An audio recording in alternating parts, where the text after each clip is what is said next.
was watching some good fights this weekend. Some good fights. On YouTube, they would just be playing. I don't know why I'm getting fed this on YouTube, but all of a sudden I'm getting fed like basically heavyweights going at it. And right when I saw that, I just stood up and I just started jabbing. I started hitting a punching bag that I don't even have. I was ready to start watching Rocky. What is going on, everybody? Thank you very much for tuning in. I didn't know I was going to start with that. Thank you for being a part of the show. Appreciate you guys hanging out on this Monday, June 9th, 8:01 a.m.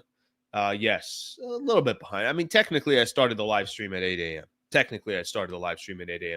Cheers to all of you. Hope you guys are enjoying your morning coffee.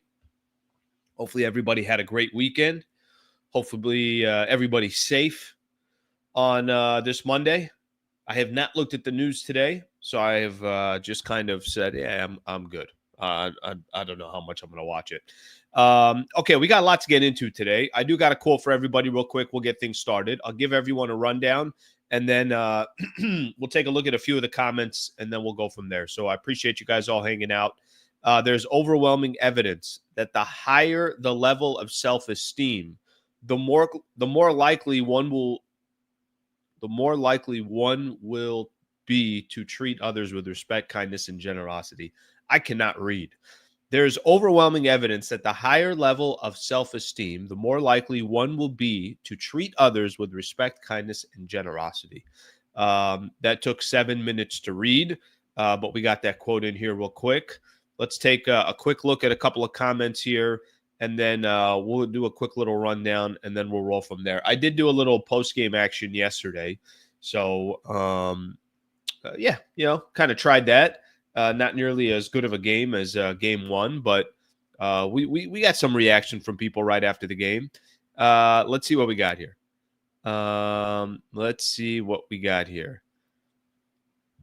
You can't take off if you don't take anything on. Okay. Good morning, Slee. Darren all the way out in Alaska. That's phenomenal. Darren making it happen this morning. Success is the sum of small efforts repeated day in and day out. There you go. Get some consistency in there. All right, let's see what else we have here. Doesn't matter to me who wins the chip this year because it's not the Lakers. Yeah, I've kind of continued to find myself leaning more and more towards the Indiana Pacers. But to be honest with you, if it's not the Indiana Pacers, okay, all good. OKC certainly would be earning it if that's the case. All right, let's kind of give everyone a quick rundown of the show, and then we'll get things started. Looking forward to this week. Got some good guests coming on this week. Obviously, 2 games coming up this week, Wednesday and Friday. Why they do it on Friday? I can't even react to it until Monday. Do they go Friday and Sunday? I don't think they go Friday and Sunday. I know they go Wednesday and Friday, which is games 3 and 4. That's going to be obviously in Indiana. Okay, OKC takes game 2. I think there's an argument to be made here. Both teams are comfortable with where they're at. Certainly, if you're the Pacers, you got the split. So we'll spend a little bit of time talking about game 2. I want to talk about Shai Gilgeous-Alexander as well. I don't know how most people feel about Shai.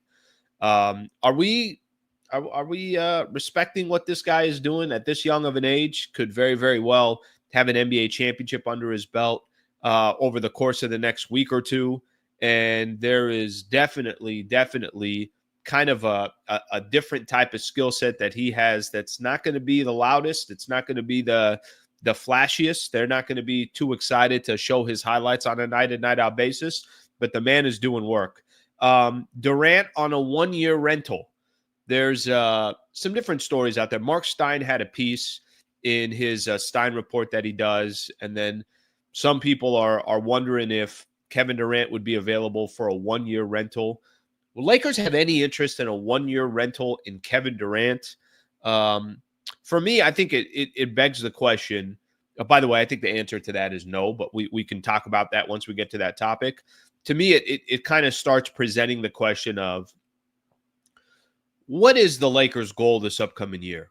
Is it to win now, or is it to build for the future? And I don't know if you can do both. I have a difficult time thinking that you can accomplish both of those things. And by the way, I think a lot of people disagree. I think a lot of people think you can accomplish both at the same time.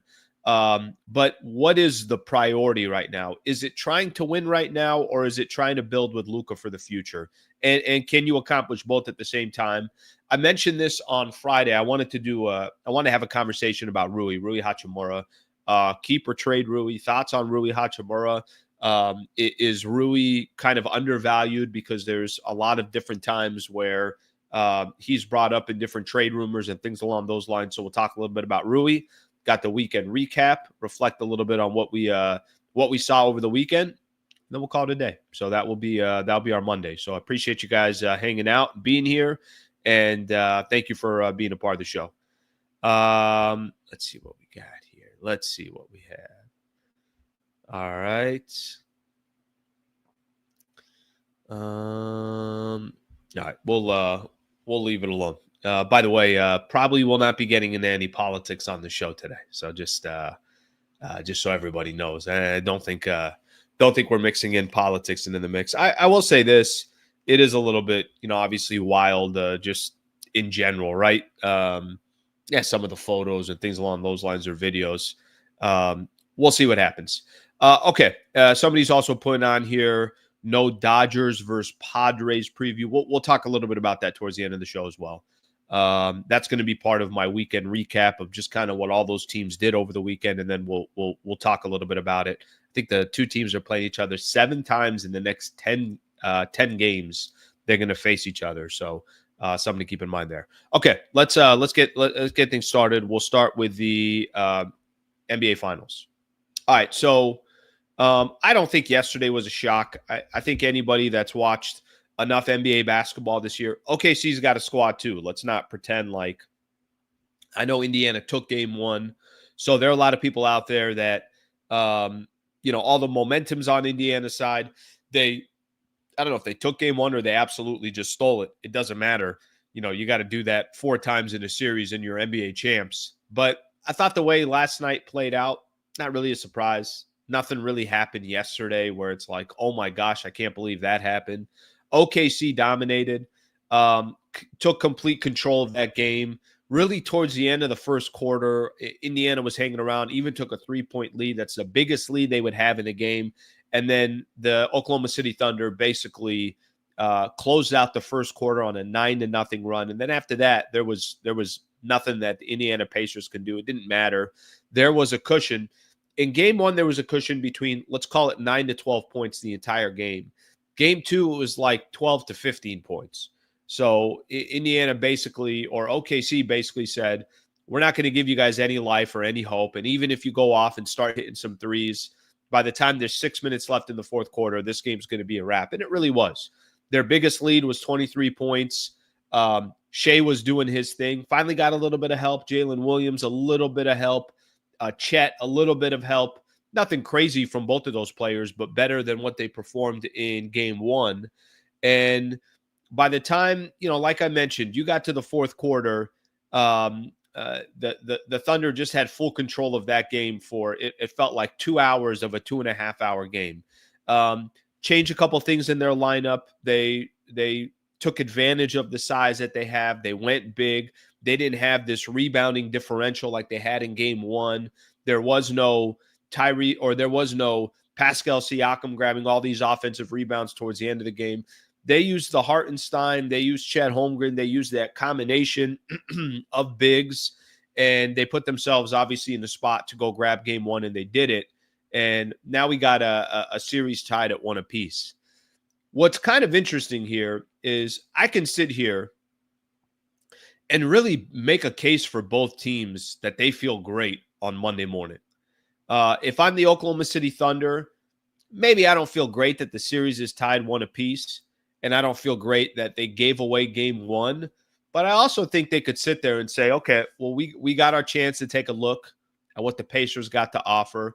We got our chance to watch a team that we got an opportunity to make some adjustments. That's 2 straight games where they're pretty much controlling the game for 48 minutes in each one of these games up till the last couple of minutes in game 1. I think they feel like they can blow out the Pacers at any time. That's how good the Oklahoma City Thunder are.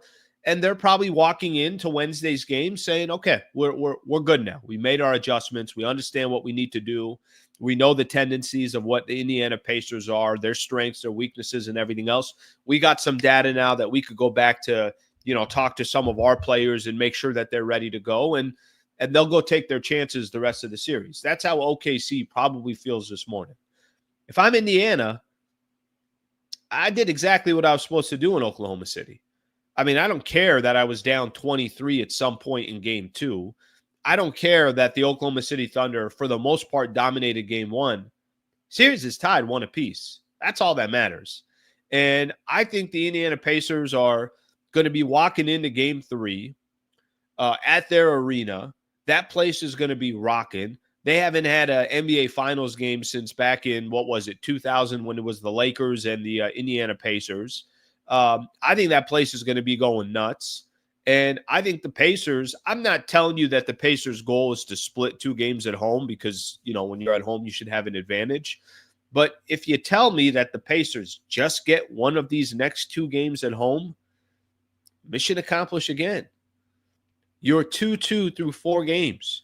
I think that you can sit here this morning and the Pacers feel good about themselves. And I think you could sit here this morning and say that OKC says, yeah, we have a better understanding of what to do the rest of the way, and they got to feel good about themselves as well.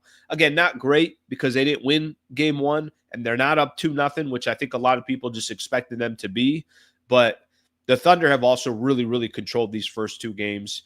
And like I said, if you're the Pacers, you're looking up and you're saying it's 1 apiece. All we got to do now is see if we could try to grab game 3 and take our chances after that. Okay, let me look at a couple of the comments here as the show goes on, and we go from there. Pacers stole home court. That's all that matters. Literally, that is all that matters. They did what they had to do. Again, it wasn't pretty. If I told you that in, 96 minutes, whatever 48 times 2 is, in 96 minutes, basically the Oklahoma City Thunder would lead for 90 of the 96 minutes in the first 2 games, you would tell me, well, then they must be up 2-0. No, it's 1 apiece. So that's that part of it obviously is very impressive. OKC takes game 3, Pacers take game 4. Okay. Pacers seem satisfied with the split. They should be. And by the way, not only should they be satisfied with a split, frankly, I think they'd be satisfied with another split. You come back to OKC and it's tied 2 apiece. They would never say that, but if you told me that the series was 2-2 through the first 4 games and the Indiana Pacers, you told them, hey, how would you feel if this is a 3-game set the rest of the way? I would have to imagine that they feel okay about that. All right, let's take a look at a couple more comments. Thomas Bryant asked to leave the Lakers. He wanted out. Somebody else asked, do you miss Thomas Bryant in LA? Yeah, to be honest with you, Thomas Bryant has had some moments. So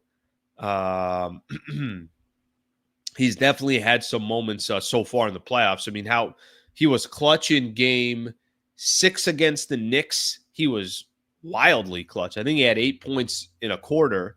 And then he hit some big shots as well for them in game 1 against the Oklahoma City Thunder. Was it game 1 that he hit some shots? I think it was game 1. All right, let's see a couple more here.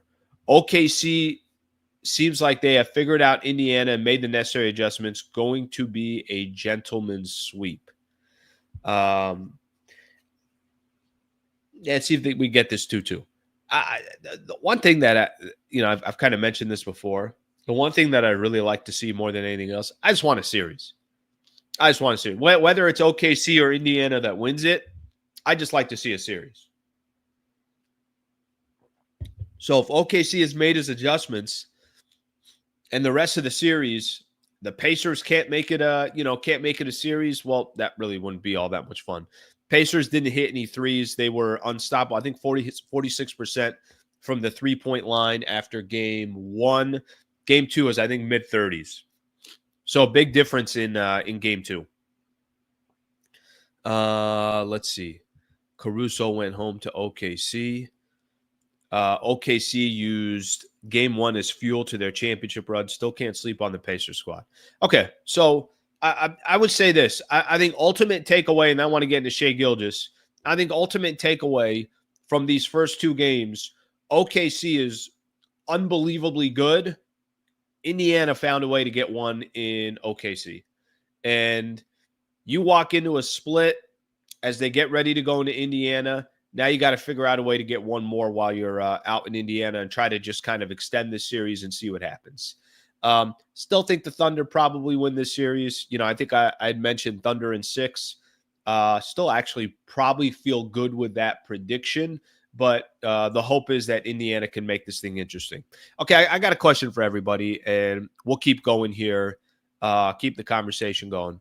By the way, I saw this. Jason, my brother. Hey, nothing but love.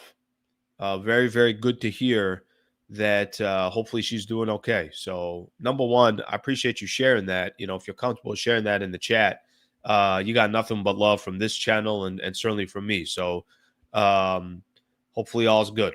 We'll leave it at that, but hopefully all's good. I didn't want to just do that right in the middle, but hopefully all's good. Okay. So let me throw a couple things or a couple scenarios here to people here in the chat. Just I want a quick thought or opinion here on Shai Gilgeous-Alexander. Shai's really doing some amazing things this year. And Shai is an interesting one to me because I feel like a couple things come up with Shai. People may say, you know what, he's not as exciting as some of these other stars, or, he's boring. Maybe some people don't really enjoy watching Shai, or how Shai, he was really, really associated with foul baiting. And obviously the refs were letting him get to the free throw line as much as he was. I don't really feel like that's been happening that much in the NBA Finals. But here's Shai so far through the first 2 games of the NBA Finals. He's averaging 36 points, 5 rebounds, 5 assists, and 3.5 steals through the first 2 games of the NBA Finals. I saw this. 72 points in the series are the most by a player in his first 2 finals games, surpassing Hall of Famer Allen Iverson in 2001 by a point.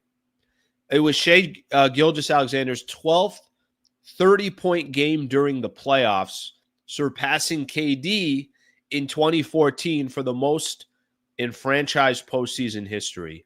He's obviously doing unbelievable things, and this isn't coming out of nowhere. We know what Shai's been doing. He is an MVP. He is the most valuable player in the NBA. Dude can play both sides of the floor. He's only 26 years old. It's brilliant what he's doing. The only thing I just hope with Shai is people don't not appreciate him because he's not this high flyer that's on all of your highlights. He's got some old school in him. And by the way, I don't mind that at all. I like that he's got a mid-range game. I like that he'll take a step inside the 3-point line and get some buckets. I like that he'll post your ass up. I like that, from a point guard perspective, he controls a game. I'm a fan of his game. He said, I want to say over the weekend that his favorite player growing up was Kobe. I think his style of play, I just hope it doesn't. I think this happens, in sports where if the guy's not a high flyer and he doesn't have all these commercials and he's not somebody that's posterizing another person, that you say to yourself, oh, well, that's not good enough. I don't like it. I'm not as excited about this player. Appreciate Shai Gilgeous. This dude's an absolute baller. And I think at the end of the day, what's the goal? Is the goal to win a championship, or is the goal to try to make everyone to be a highlight reel? Give me an NBA championship. I mean, you can put together the most boring squad I've ever watched, and they're representing the Los Angeles Lakers. Did you win a chip or did you not? Are you producing every night or are you not? Can you play on both sides of the floor or you can't? I think Shai has been phenomenal, obviously, through this entire playoff run. I just think that I just don't know how much people appreciate his game because he's not some of those characteristics. You're not looking at, oh my gosh, did you see Shai posterize blah, blah, blah? No, you're probably not going to see that. Did you see Shai go off and he just methodically, here's 10 points in this quarter. Here's 8 points in this quarter. Here's a couple of steals. Here's a couple of assists. And then you look at the stat line by the time the game is over and you're like, damn, dude had another 34, 6 and 6. He's phenomenal. I just hope people appreciate what he's doing. And I know, a lot of times, again, it's typically not appreciated for some of the reasons that I mentioned. All right, let's look at a couple of these comments here. SGA is a beast and has that dog in him. Beast, very tactical. AKA Tim Duncan. By the way, I know they're playing completely different positions, but I kind of like that comp. And frankly, I think there's probably a little bit of, I don't know if it's the right comp or not, but if OKC runs off a couple championships, people might be looking at them like the San Antonio Spurs back in the day, where you were saying to yourself, it might not be the most exciting thing, but it's effective. It wins. And I think ultimately you're going to have different players in the league that obviously are exciting. You're going to have different players that are those highlights. I don't think that the Oklahoma City Thunder, I don't think they're going to be that team. I think they will quietly and methodically basically put you in a chokehold and there's nothing that you could do about it. I mean, if you look at some of the teams in the playoffs, the Pacers have been wildly exciting, what they've been able to do. Some of the comebacks that they have, the up and down pace, Tyrese Halliburton. I mean, they've been wildly exciting. Go look at the Knicks. They had some really, really good games, and Jalen Brunson was amazing, and the Garden was rocking, all that stuff. That's not really the Oklahoma City Thunder. Anthony Edwards can give you highlight reel after highlight reel. That's not going to be the Thunder. International players like SGA are taking over. Let's see what we got here. OKC, Indiana, we got Slee, Lakers in 26.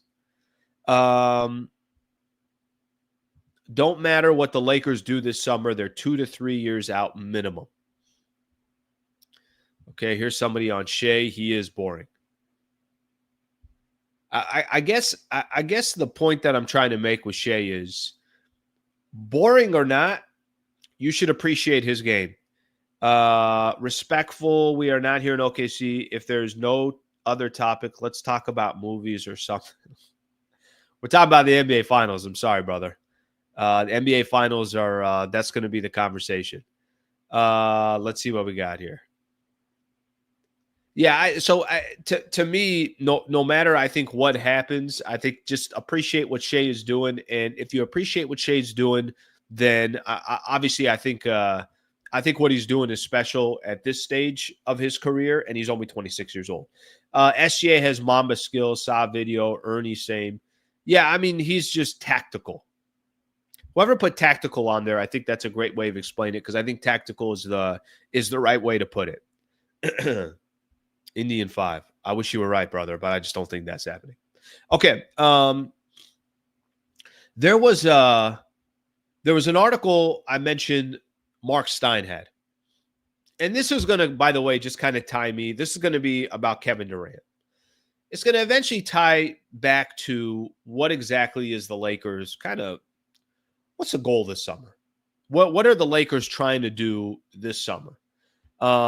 But let me kind of just give you a little bit of what the article was about in regards to Kevin Durant. And then there was, I think it was Sports Illustrated that did a 3-team deal that had KD going to the Lakers. To be honest with you, I'm not paying much attention to that deal. It's more just, what is the strategy of the Lakers? So let me read something here that Mark Stein had in his piece on Kevin Durant. We'll tie it back to the Lakers. He said, in speaking with various teams, Kevin Durant's departure via trade in coming weeks is frequently described as inevitable.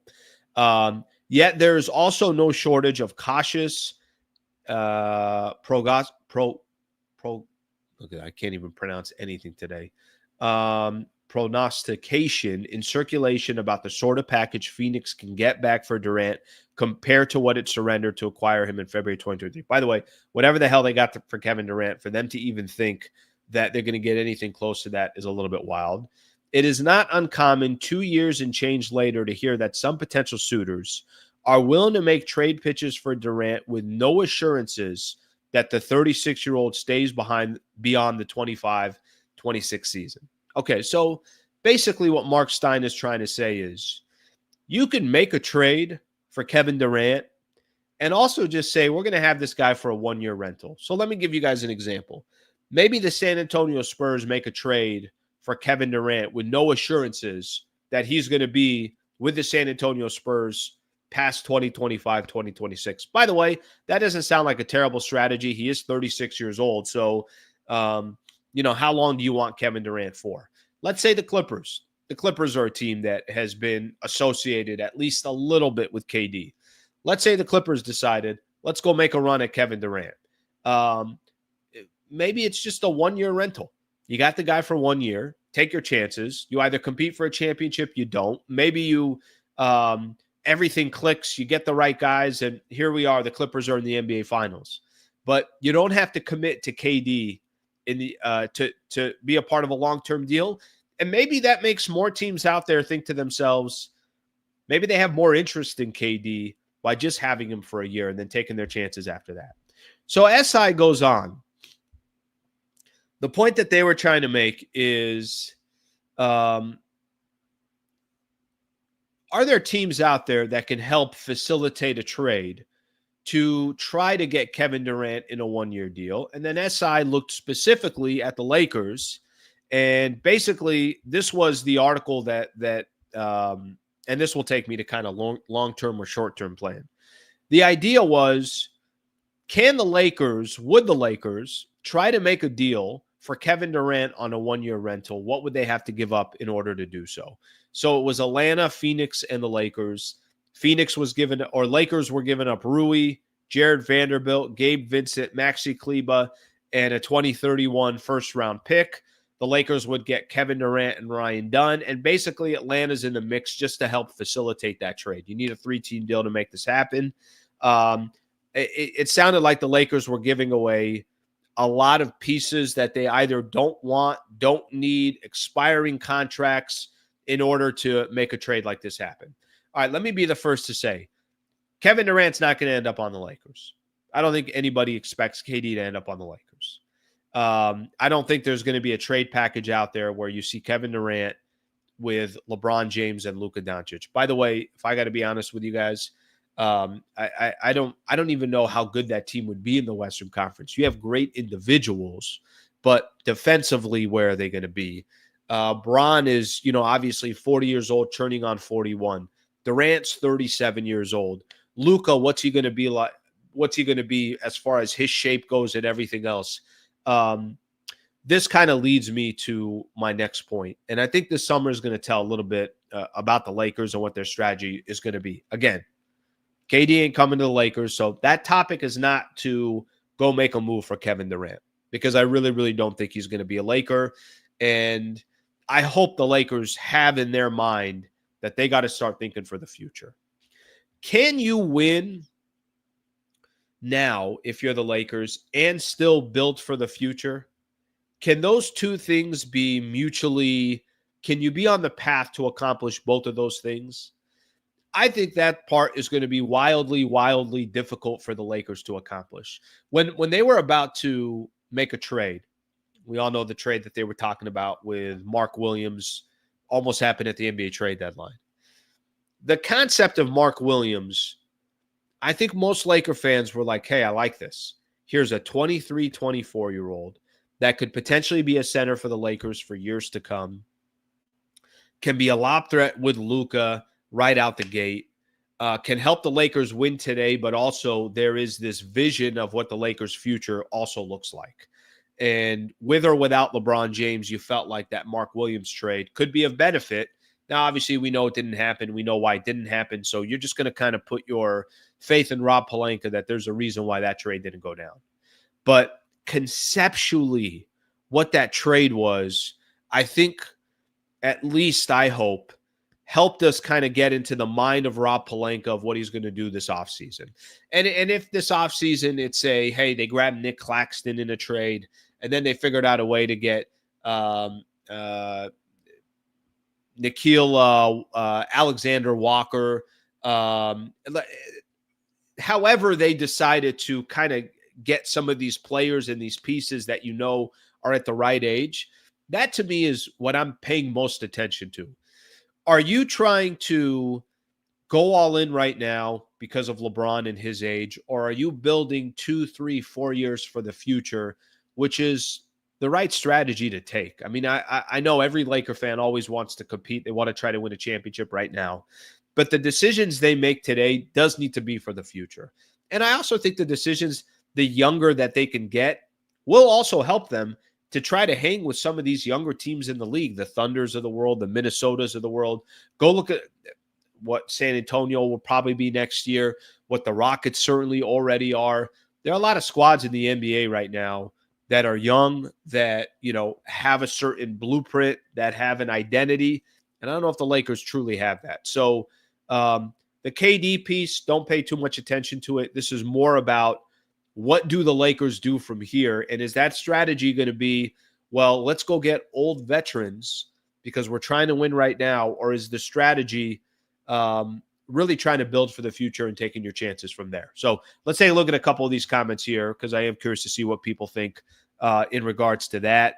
Again, I don't want to make it sound like I'm trying to make a case that KD is going to come to the Lakers, nor am I trying to make a case that the Lakers have interest in Kevin Durant. But when I saw that article from Sports Illustrated, the first thing that came to my mind is the idea and the thought process building for the future, or is the idea and the thought process trying to hit a home run because that's what the Lakers typically try to do? Okay, let's see what we got here. Let me see what we got here. All right, right out the gate, no on KD. We can win now and in the future if we package Austin and players for picks. Yeah, I'm not giving up Austin Reeves. The names have been the names that have been shown so far that have been, associated to go try to get. Are you trading Austin Reeves in a Nick Claxton trade? I'm not. Are you trading him in a Daniel Gafford trade? I'm not. And I'm also not trading him in a Jared Allen trade. I'm not. I'd rather try to go find something else or wait on getting that big man that you need. Now, if you're telling me that Bam Adebayo is available, okay, it's a different conversation. I'm not going to mention Giannis because I don't think that's realistic, nor do the Lakers have the assets to go get Giannis, unless Giannis said, I only want to be a Laker. If OKC loses, I see KD going to OKC. I don't, Darren. I mentioned in this a couple times. If you guys listen to the show on Friday, I had a really good Thunder beat writer that was on the show. I thought it was actually kind of fascinating to hear him when he talked a little bit about the OKC Thunder. I asked him, I said, hey, let's, if I was to overreact, and this was right after, Indiana took game 1. I said, what would they do? What would the Thunder do if they lost in the NBA Finals? Would they go out and maybe try to go get a KD, or maybe go try to make a run at Giannis? And he said, win or lose, they're going to do the same thing. They're going to keep drafting well, keep trying to improve around the edges like they did this offseason when they went out and got Caruso and they got Hartenstein. And they're going to keep those 3 intact. And I'm talking about Jalen Williams, Shai Gilgeous-Alexander, and Chet Holmgren. So win or lose, it doesn't sound like OKC is going to do anything. And honestly, it's probably the right strategy. Why should they, take their chances? Kick out all over 35-year-olds that are greedy, that are too greedy to go away. KD is washed and a crybaby. He'd be okay to get on the cheap, though. Okay, let's keep going here. Pelinka's going to get fired. JJ won't make it through the full season. LeBron will retire, and a new chapter will begin. James, Pelinka just signed an extension. JJ Redick will be the Lakers coach for a couple of years, unless, something drastic happens. And the LeBron piece, that's the only piece that I'm not sure what will happen. All right, let's see what else. No KD to the Lakers. We can try to get younger and need two-way players. Did teams see what he did to Brooklyn and Phoenix? Would you really want to go to the route? No, it's not a route that I would want to take. And I think there's a lot of Laker fans that don't want to take that same route. If you keep Rui and Austin, what assets do you have? Connect, Gabe, Maxey, and first-round picks isn't really going to get you much, if anything. Yeah, I think by the way, this is going to lead to my Rui conversation because I do have on here that I want to talk a little bit about Rui Hachimura.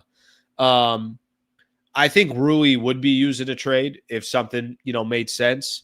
But the idea and the concept is teams will want your expiring contracts if they just don't want to pay a player or they don't think a player is going to be a part of their future and they want your draft pick.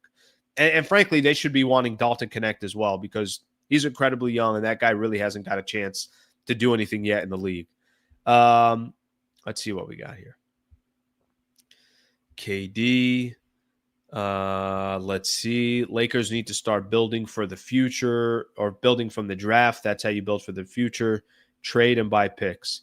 Yeah, I mean, you could still draft players, develop them, and, have them within your system, but they still need to put together a roster that makes sense. And clearly, none of this roster so far has made too much sense. As far as once they made the trade for Luka, obviously it was going to take a second for them to figure everything else out. Okay, quick shout out here. Thank you to Brad Wallace and the Wallace firm for being a partner of the channel. If you're ever in a position or if you're ever in some type of a spot where you need an injury attorney, you drive around Southern California, you obviously see these billboards everywhere. The category is all over the place. And I'm sure you get inundated with all these different companies. I could tell you firsthand, Brad Wallace and the Wallace firm, you don't have to look any further. He is the right person and they are the right firm. I've known him for about 5 years. Hopefully you're never in a position where something happens on the road or something happens at work or a wrongful death case or something happened with a family member, but you got to have the best representation possible. The way this works is typically insurance will come get involved and insurance just wants to settle. They want to give you the least amount of money possible, but I can give you not a personal example, but I can give you an example of how Brad Wallace and the Wallace firm, how their team works. He had a client that he was representing. I've told this story before in the last month and a half or so, and they were going up against Home Depot. Home Depot didn't settle, and Brad did exactly what he said he was going to do. He took them to trial. A few weeks back, about a month back or so, Brad had some closing arguments at the Van Nuys Courthouse in LA County. The jury delivered a $4.6 million verdict on behalf of the Wallace firm's client and also found Home Depot responsible for nearly $3 million of that amount. So I like giving individual examples, personal stories from other people. We created a URL, wallacewins.com/Sliwa. wallacewins.com/Sliwa. You can click on my link in the description as well. He can help anybody in the state of California. And if you go on that website, wallacewins.com/Sliwa, you can also get a free consultation. So shout out to Brad Wallace and the Wallace firm for their partnership here.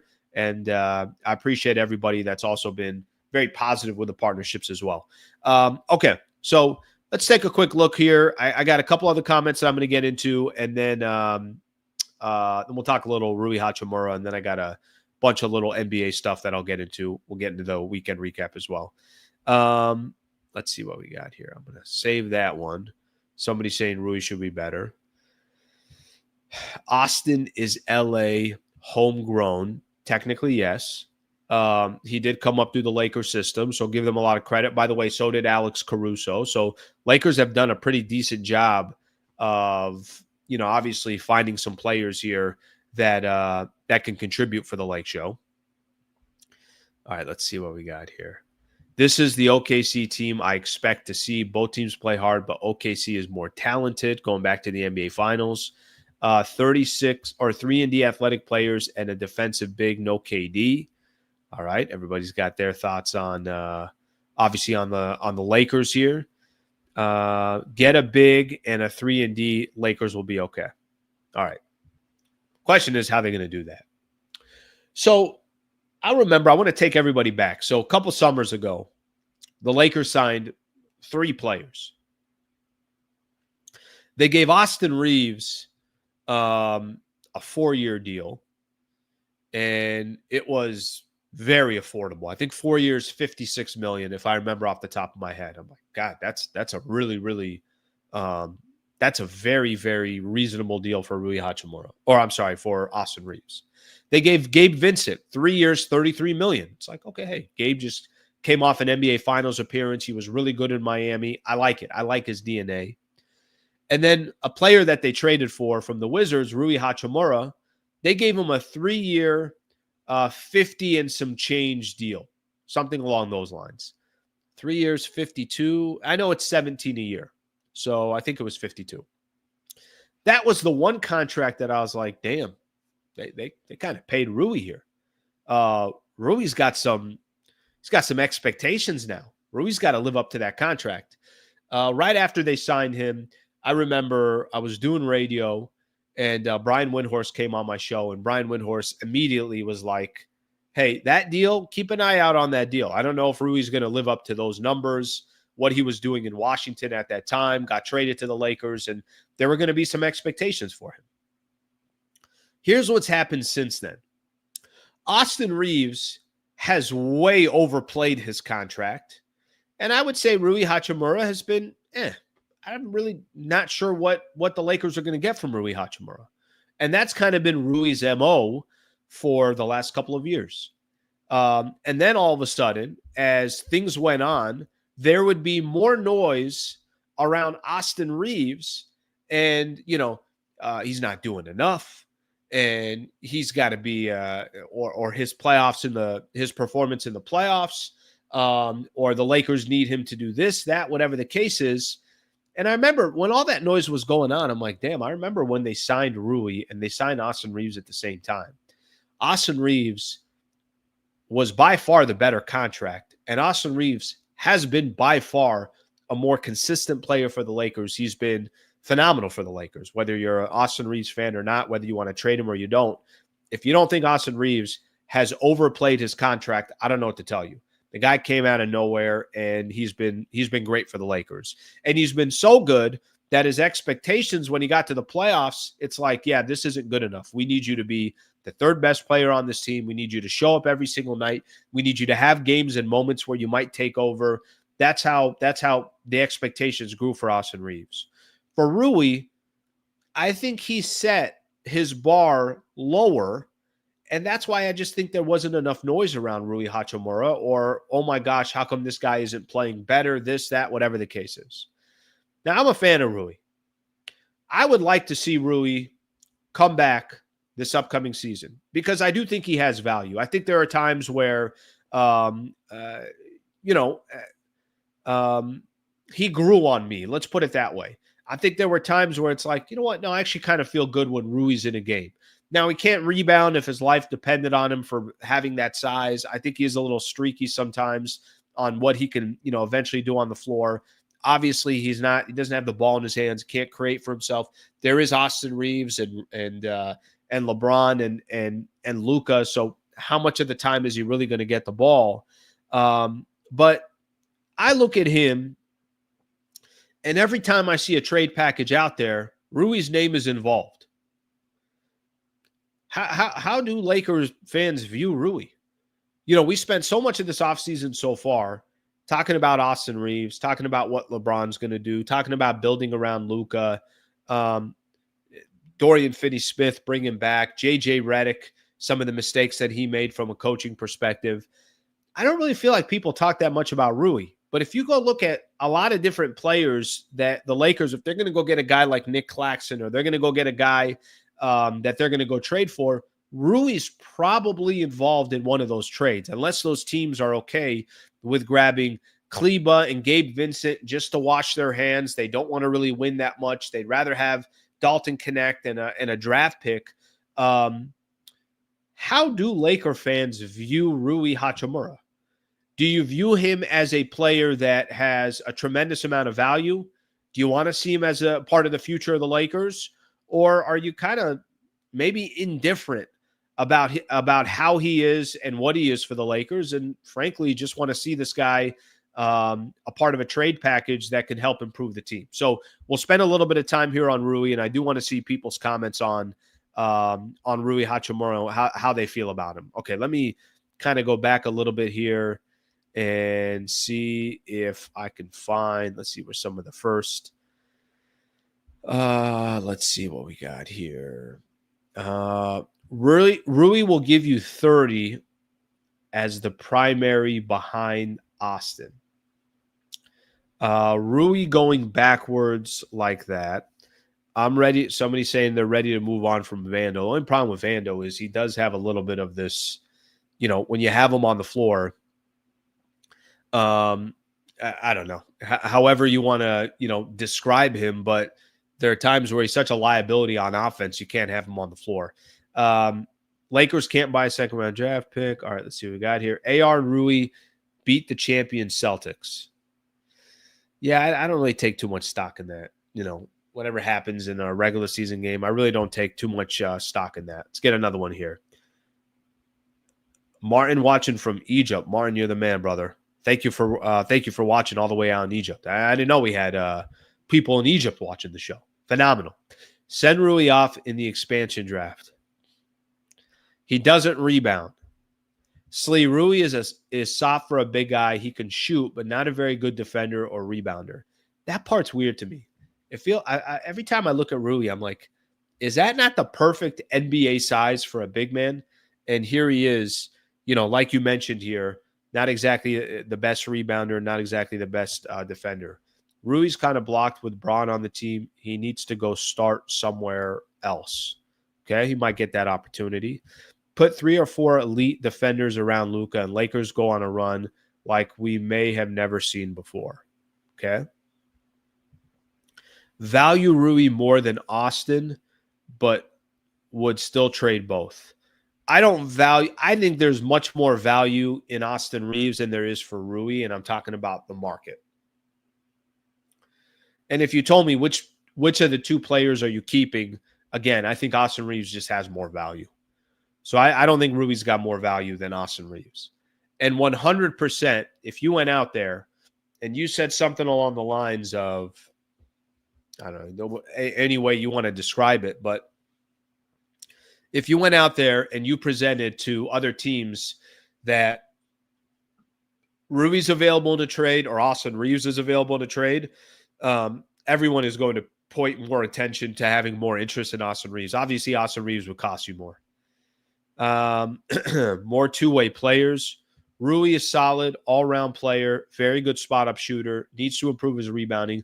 Would love to keep him and trade Connect and expirings first.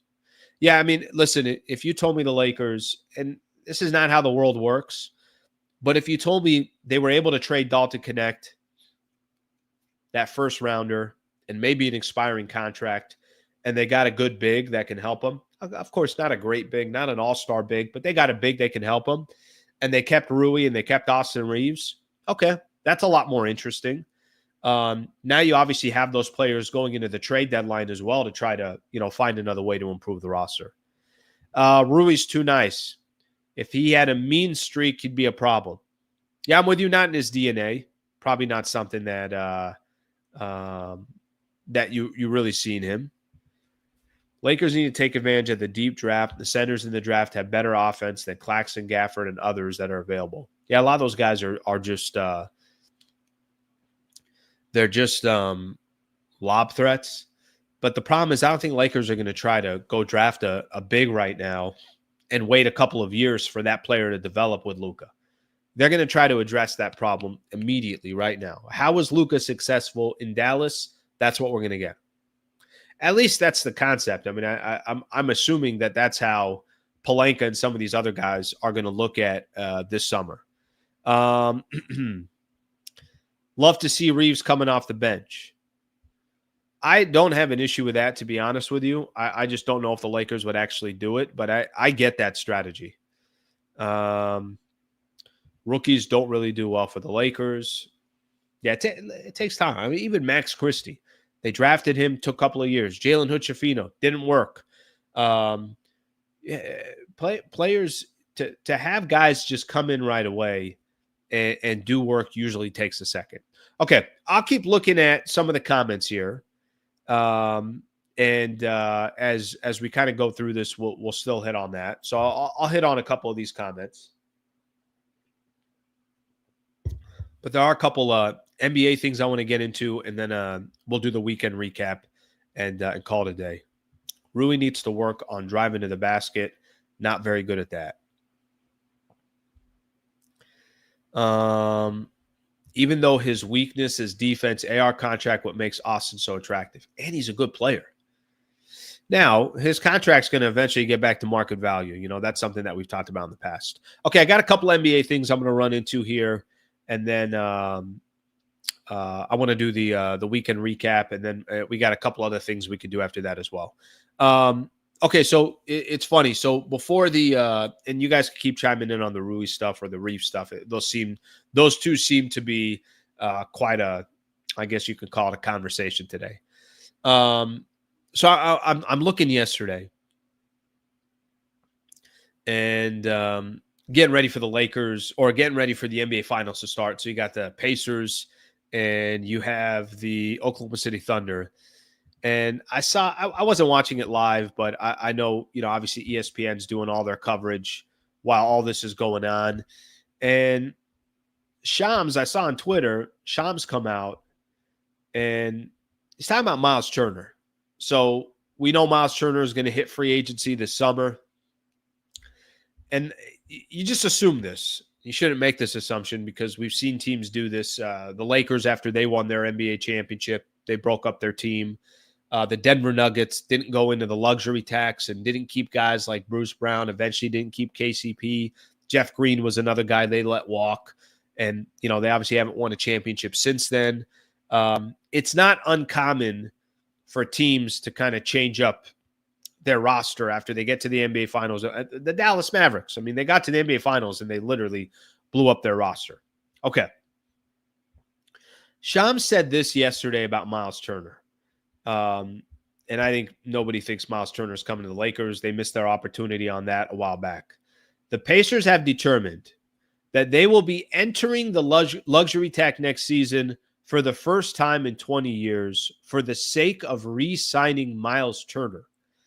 Right now, Pacers have around, I think, $17 million. They have room for $17 million below the tax line. But re-signing Myles Turner expected to cost around $30 million next season. And Shams reported out there that they're probably going to look to try to keep him and go into the luxury tax. It's interesting. You know, I don't know how much all of this is connected, but do the Indiana Pacers, are they saying to themselves, okay, go look at the Eastern Conference right now. There's a window in the East that I don't know how long it's going to be open for, but let's just say it's up for grabs. I don't know what's going to happen to the Cleveland Cavaliers. Are they bringing back the same team? They won 68 or 64 games, and then they were out in the second round. Sounds like Giannis, there's a stronger chance that he's not back with the Bucks than he's back with the Bucks. Damian Lillard's going to be out for most of next season. We all know what's going on with Jason Tatum and the Boston Celtics, and now you're starting to hear some of these different names that are being involved in potential trade packages on the Celtics, primarily because new ownership saves some money, and Tatum's going to probably be out for all of next season. Give me some more teams. The Knicks, they just fired their head coach. What are they going to do? And they had a brilliant season. Are the Indiana Pacers saying to themselves, we got a window here that doesn't typically open up like this, where we might be the best team in the Eastern Conference for a couple of years? And is Myles Turner a big enough asset where they say, well, we'll get into the luxury tax? And it looks like that's kind of what they're thinking of doing. So I saw that report from Shams yesterday, and it's not common. You know, one of the things that I get most from Laker fans when we're on this channel or we're talking Lakers basketball, one of the things I get the most is when people say, Al, why'd they break up that championship team? A week and a half ago, 2 weeks ago, KCP said LeBron would have been considered the greatest of all time, the GOAT, if the Lakers kept that 2020 championship team together, because he thinks they would have won 2 more championships after that. Probably a little optimistic there, but that tells you how he feels. So Myles Turner and the Indiana Pacers expected to go into luxury tax to keep Myles Turner. This morning, I saw another article out here. This is an interesting one. Celtics reportedly listening to calls for Jrue Holiday. So Jake Fisher had put this out there. I got to connect with Jake again. He came on the show a couple of months back. I'd like to have him back on as we're getting closer to free agency here. That's an interesting one because I still think Jrue Holiday's got some tremendous value in the NBA. By the way, it's not a player that I think would come to the Lakers. I don't think the Lakers and the Celtics will be making a trade in regards to that. But he is a player that can come to the Western Conference and make some more. We hear Jrue Holiday potentially to the Clippers. I mean, if he falls on the right team, Jrue Holiday can be a problem, can be a headache, and is a really, really nice player. So I saw that one as well. So something to keep in mind. And then the last thing I saw before we get into the weekend recap here, I'll read some of your comments as well. The Mavericks to work out Cooper Flagg on June 17th. They are also not working out anybody else. The Mavericks have no plans to work out any other prospects for the number 1 pick and have made clear publicly and privately that they plan on selecting Flagg when Adam Silver puts them on the clock to open the 2025 NBA draft. So the Mavs got a gift. We all know it on draft night. On the draft lottery, they end up with the number 1 pick, had a less than a 2% chance to get the number 1 pick. Honestly, I there was a part of me that thought, I didn't think ownership would allow it. I don't think fans would. Well, I don't want to talk about ownership. I don't think fans would have allowed them to trade Cooper Flagg. They got so lucky of getting that number 1 pick, and they could kind of turn the page on Luka. But when Nico Harrison traded Luka, the idea was they want to win right now. They got a 3 to 4 year window, which is absurd. They were, Klay Thompson and Kyrie Irving and Anthony Davis and the other bigs that they have. They're trying to win right now. That when they got the number 1 pick, I'm like, all right, well, if this philosophy holds true, if Nico Harrison was told, hey, if you want to trade Cooper Flagg, go ahead and do so. I don't know. Why would I think he would keep Cooper Flagg? He traded Luka. I mean, can't he easily look at Cooper Flagg and say, yeah, this guy's a few years away from helping us compete for a championship. Let's trade him right now and try to go get Giannis or whatever the case is. But the Dallas Mavericks are not going to make a trade. It sounds like he's only going to work out for the Mavs. Mavs are going to work out anybody else, and they're going to try to bring Cooper Flagg to the Dallas Mavericks. Okay, let's take a look at a few of these comments here, and then I want to do the weekend recap. We'll lob this in here anyways as we look at some of the comments here. Where's our weekend recap? There's our weekend recap. Okay, weekend recap, of course, presented by the Wallace firm. I've told you guys before, if you or someone you know is in a serious situation, reach out to Brad Wallace and the Wallace firm to see how they can help. For more information on how they can help you, go to wallacewins.com/Sliwa or click on my link in the description. All right, let's look at a few comments, and then we'll do the weekend recap, and then we will call it a day. Let's see what we got here.